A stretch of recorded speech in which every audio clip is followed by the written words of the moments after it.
తులారాశి వారికి జూలై 14, 15, 16 తారీఖులో జరిగేది తెలిస్తే నిజంగా ఆశ్చర్యపోతారు. నక్క తోక తొక్కినట్లే అనే మాటని ఎందుకు వాడవలసి వచ్చింది? పనులన్నింటినీ కూడా 10 నిమిషాలు పక్కన పెట్టి వీడియోని ఒంటరిగా చూడండి. లేదంటే మీకంటే దురదృష్టవంతులు మరొకరు ఉండరు అని చెప్పి చెప్పుకోవచ్చు.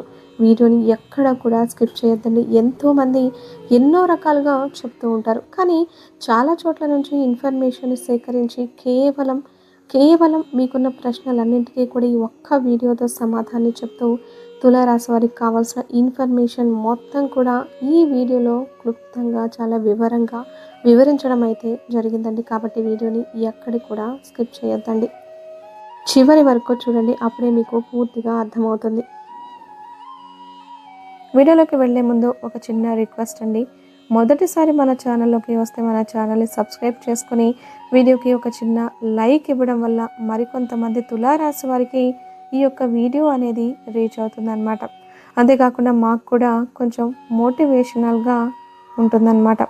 ఇక తులారాశి వారికి వ్యక్తిగతంగా విషయానికి వస్తే మొదటి నుంచి కూడా చాలా అంటే చాలా కష్టజీవులండి. వీరికి ఊహ తెలిసిన దగ్గర నుంచి కూడా ఎన్నో ఎన్నో ఎన్నో రకాలైన కష్టాలని బాధలని అనుభవిస్తూ ఉన్నారు అని చెప్పవచ్చు. కుటుంబం యొక్క బరువు బాధ్యతలన్నీ కూడా ఈ తులారాశి వారి మీదనే పడి కుటుంబ భారం మొత్తం కూడా చిన్న వయసులోనే మోయాల్సి వచ్చింది అని చెప్పుకోవడంలో ఎటువంటి అతిశయోక్తి లేదు. అంతేకాకుండా తులారాశి వారు చిన్నప్పటి నుంచి అంటే చిన్నతనం నుంచి కూడా ఎన్నో రకాలైన కష్టాలను స్వయంగా అనుభవించడం వల్ల ఈ అనుభవాలన్నింటినీ కూడా పాఠాలుగా మార్చుకొని కొన్ని రకాల సమస్యలను ఇప్పటికీ కూడా ఆ సమస్యలు వీరి దగ్గరకు రాకుండా ఎంతో జాగ్రత్త పడుతూ కుటుంబాన్ని వీరి యొక్క బరువు బాధ్యతలను ఎంతో జాగ్రత్తగా తీసుకుని వస్తున్నారు అని చెప్పుకోవచ్చు. ఇక తులారాశి వారు వ్యక్తిగతంగా అందరూ బాగుండాలి, అందులో మేం కూడా ఉండాలి అని అనుకునే వ్యక్తులలో ఈ తులారాశి వారు చాలా చాలా ముందుంటారు. ఎదుటి వారికి ఏదైనా కష్టం వచ్చినా, ఏదైనా ఆపద వచ్చినా కానీ ఆ కష్టం వారి నుంచి ఎలా దూరం చేయాలి, ఆ కష్టం వారు పడకుండా ఉండాలంటే అసలు ఏం చేయాలి, ఎటువంటి సలహా ఇవ్వాలి అని ముందుగా ఆలోచించే వారిలో వీరే మొదటి స్థానంలో ఉంటారు అని చెప్పుకోవచ్చు అన్నమాట. ఇక తులారాశి వారు వీరి యొక్క కుటుంబ సభ్యుల ద్వారానే చాలా చాలా మోసపోయారండి. ముఖ్యంగా నా అని అనుకునే వాళ్ళే వీరి చుట్టూ చేరి వీరిని అవసరాలకి వాడుకొని వీరి యొక్క అవసరాలన్నీ తీర్చుకున్న తర్వాత వీరిని దూరంగా నెట్టివేయడం, మళ్ళీ వాళ్ళకు అవసరం వచ్చినప్పుడు వీరి దగ్గరికి రావడం, మళ్ళీ అవసరాలు తీర్చుకోవడం, మళ్ళీ దూరంగా నెట్టివేయడం, ఇటువంటివన్నీ కూడా చేస్తూ ఉండడం వల్ల వీరు జీవితంలో ఎన్నో రకాలైన కష్టాలను నష్టాలను చూస్తూ ఉన్నారు కూడా. ముఖ్యంగా ఇప్పటికీ తులారాశి వారు చాలా రకాలైన జీవిత పాఠాలను నేర్చుకున్నారు అని చెప్పుకోవచ్చు అనమాట.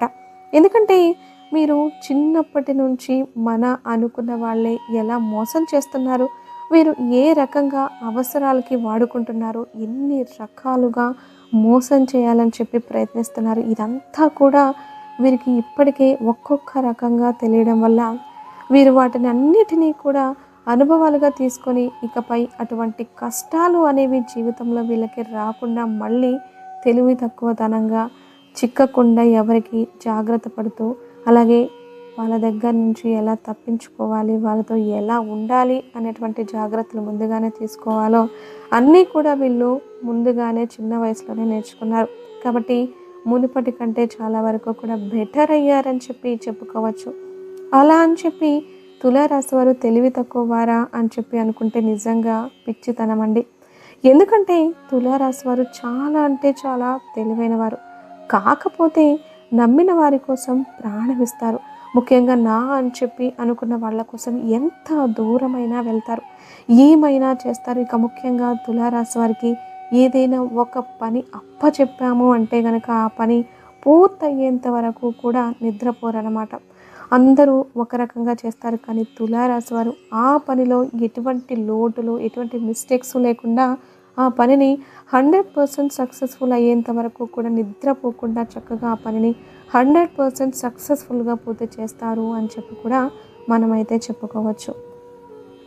ఇంకా అంతేకాకుండా తులారాశి వారు చూడడానికి చాలా అందంగా, చాలా ఆకర్షణీయంగా, చక్కటి రంగుతోటి, చక్కటి రూపుతోటి, విశాలమైన నుదురుతోటి, పెద్ద పెద్ద నేత్రాలతోటి ఎదుటి వారిని ఇట్టే ఆకర్షించేటటువంటి మాట తీరు చాలా చాలా ఆకర్షణీయంగా ఉంటారనమాట.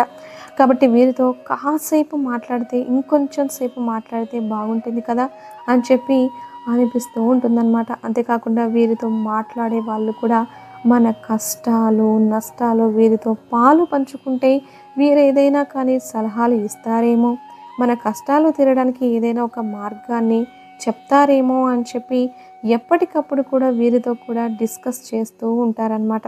వీరికి ఫ్రెండ్స్ యొక్క సర్కిల్ కూడా చాలా ఎక్కువగా ఉంటుందన్నమాట. ఫ్రెండ్స్ ఆపదలో ఉన్నారు అన్నా కూడా సహాయం చేయడానికి ఎప్పుడు కూడా ఒక అడుగు ముందే ఉంటారు.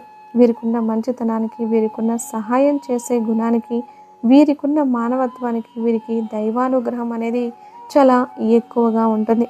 కాబట్టి వీరు ఏ పని చేసినా కూడా ఆ పనిలో ఖచ్చితంగా 100% సక్సెస్ఫుల్ అవుతారు అని చెప్పి చెప్పుకోవచ్చు అనమాట. ముఖ్యంగా తులారాశి వారి కుటుంబానికి చాలా చాలా ఎక్కువ ఇంపార్టెన్స్ ఇస్తారనమాట. వీరి యొక్క లైఫ్ పార్ట్నర్కి కానీ, వీరి యొక్క బిడ్డలకు కానీ ఎక్కువ ఇంపార్టెన్స్ అనేది ఇస్తారు. ఇక ముఖ్యంగా తులారాశి వారికి ఈ 3 రోజుల్లో కూడా, అంటే జూలై 14, 15, 16 తారీఖుల్లో వీరి యొక్క వృత్తి, ఉద్యోగ, వ్యాపార పరంగా చిన్న పెద్ద బిజినెస్లు చేసే వాళ్ళకైనా, టీ కొట్టు, బడ్డీ కొట్టు, చిల్లర కొట్టు ఏది పెట్టుకున్న వాళ్ళకైనా కానీ వీరికి వృత్తిపరంగా చాలా అంటే చాలా కలుసుబాటుతనంగా ఉంటుంది అని చెప్పుకోవచ్చు అనమాట.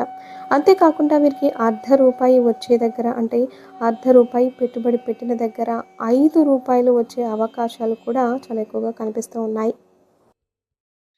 సానుకూలమైన పరిస్థితులు, అంటే అనుకూలమైన పరిస్థితి అని చెప్పి అంటూ ఉంటాం కదండి. అలా వీరికి ఇప్పుడు అనుకూలమైన పరిస్థితి అయితే కనిపిస్తూ ఉంది. డబ్బు సంపాదించుకోవడానికి మంచి సమయం అనే చెప్పుకోవచ్చు. ఇప్పుడు వీరు ఏది పట్టినా బంగారంలాగా మారుతుంది. కష్టే ఫలి, ఎంత కష్టపడతారో అంత కష్టానికి తగిన ప్రతిఫలాన్ని అయితే ఖచ్చితంగా చూస్తారు. ఇక ముఖ్యంగా కుటుంబ పరంగా విషయానికి వస్తే భార్యాభర్తల మధ్య మంచి అనుకూలత అయితే ఉంటుంది. ఇంకా వచ్చేసి బిడ్డల పరంగా చాలా మంచి అనుకూలత ఉంటుంది. తల్లిదండ్రుల పరంగా కూడా చాలా చాలా అనుకూలత ఉంటుంది. ఎటువంటి అనారోగ్య సమస్యలు ఉండవు. భార్యాభర్తల మధ్య గతంలో కొన్ని రకాల గొడవలు జరిగినప్పటికీ కూడాను అవన్నీ కూడా ఇప్పుడు పూర్తిగా మాసిపోయి ఇద్దరూ కూడా చాలా చాలా అన్యోన్యంగా ఉంటారు అని చెప్పుకోవచ్చు అనమాట. ఇక ఓవరాల్గా చూసుకుంటే తులారాశి వారికి లవర్స్ పరంగా కూడా గతంలో కొన్ని రకాలైన ఇబ్బందులు, చికాకులు, ఎడబాటు, ఒకరికొకరు మాట్లాడుకోకుండా ఉండడం, ఇవన్నీ కూడా అప్పటివి. ఇప్పుడు ప్రస్తుత రోజుల్లో అయితే ఇద్దరు కూడా, అంటే భార్యాభర్తలు ఇద్దరు కూడా చాలా ప్రేమగా, ఆప్యాయతగా ఉంటారు అని చెప్పి వాళ్ళకి అనుకూలమైన సమయం ఉంది అని, అనుకూలమైన సమయం అనేది నడుస్తుంది అని చెప్పి ఒకరినొకరు బాగా అర్థం చేసుకునే జీవితాన్ని హ్యాపీగా గడుపుతారని చెప్పి చెప్పుకోవచ్చు అనమాట. ఇక రియల్ ఎస్టేట్ చేసేవారికి, సినీ రంగ పరిశ్రమల్లో ఉన్నవారికి, ఇంకా వచ్చేసి బంగారం బిజినెస్ చేసేవారికి కానీ వీళ్ళందరికీ కూడా చాలా చాలా సానుకూలమైన వాతావరణం అయితే కనిపిస్తోంది. అంటే వీరికి ప్రతి పరిస్థితి కూడా బాగానే ఉంది అని చెప్పుకోవచ్చు అనమాట. ఇక ఓవరాల్గా చూసుకుంటే ఈ 3 రోజుల్లో కూడా వీరికి ఒక్కరోజు ప్రయాణం తగిలే అవకాశం అయితే కనిపిస్తోంది. అంటే ప్రయాణం అయితే చేస్తారు. అది కూడా వృత్తిపరంగా అనమాట. వృత్తిపరంగా వీరికి ప్రయాణం చక్కగా లాభాలను అయితే అందిస్తుంది అని కూడా మనమైతే చెప్పుకోవచ్చు అనమాట. ఇక ఆరోగ్యపరంగా కూడా ఎటువంటి ఇబ్బందులు, చికాకులు అయితే అస్సలు ఉండవు. ఎవరైతే వివాహం కోసం ఎదురు చూస్తూ ఉన్నారో వారికి వివాహ భాగ్యం కలిగే అవకాశం కూడా కనిపిస్తోంది. సంతానం కోసం ఎదురు చూసే వాళ్ళకు కూడా సంతాన భాగ్యం కలిగే అవకాశం అయితే ఉంది.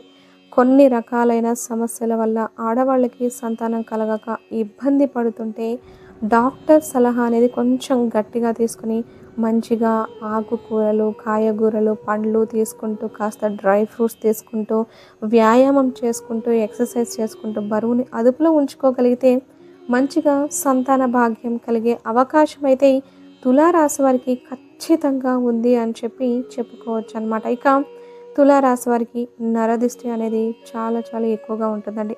ఈ నరదిష్టి అనేది తొలగించుకోవడం కోసం ప్రతి సోమవారం కూడా శివాలయానికి వెళ్ళడం, శివాలయం నుంచి తెచ్చుకున్న విభూతిని ప్రతిరోజు కూడా నుదుటిన ధరించడం, స్నానం చేసే నీటిలో విభూతిని వేసుకొని స్నానం చేయడం వల్ల వీరికున్న నరదిష్టి అనేది పూర్తిగా కంప్లీట్గా తొలగిపోతుంది అనమాట. అంతేకాకుండా ప్రతి ఆదివారం కూడా ఉప్పు, నల్ల ఆవాలతో దిష్టి తీసుకుంటూ ఉండడం, ఎర్ర నీళ్ళతో దిష్టి తీసుకుంటూ ఉండడం వల్ల కూడా వీరికున్న నరదిష్టి అనేది తొలగిపోతుందన్నమాట.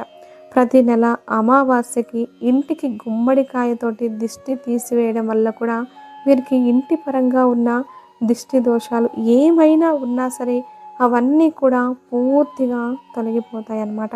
ఇక ఓవరాల్గా చూసుకుంటే ప్రతి మంగళవారం ఆంజనేయ స్వామి గుడికి వెళ్ళడం, ఆంజనేయ స్వామికి తమలపాకుల మాలని సమర్పించుకోవడం, ఆంజనేయ స్వామి యొక్క సింధూరాన్ని ఇంటికి తీసుకొని రావడం, ఇంటికి తెచ్చుకున్న సింధూరాన్ని ఎప్పుడైనా ముఖ్యమైన పనుల మీద బయటికి వెళ్ళేటప్పుడు సింధూరాన్ని నుదుటిన ధరించడం, వీటి వల్ల కూడా మీకైతే నరదిష్టి, నరఘోష ఉంటే అవి కూడా తొలగిపోవడంతో పాటుగా మీరు అనుకున్న పనులు, మీరు వెళ్ళే పనులు అనేవి సక్రమంగా సవ్యంగా జరుగుతాయన్నమాట.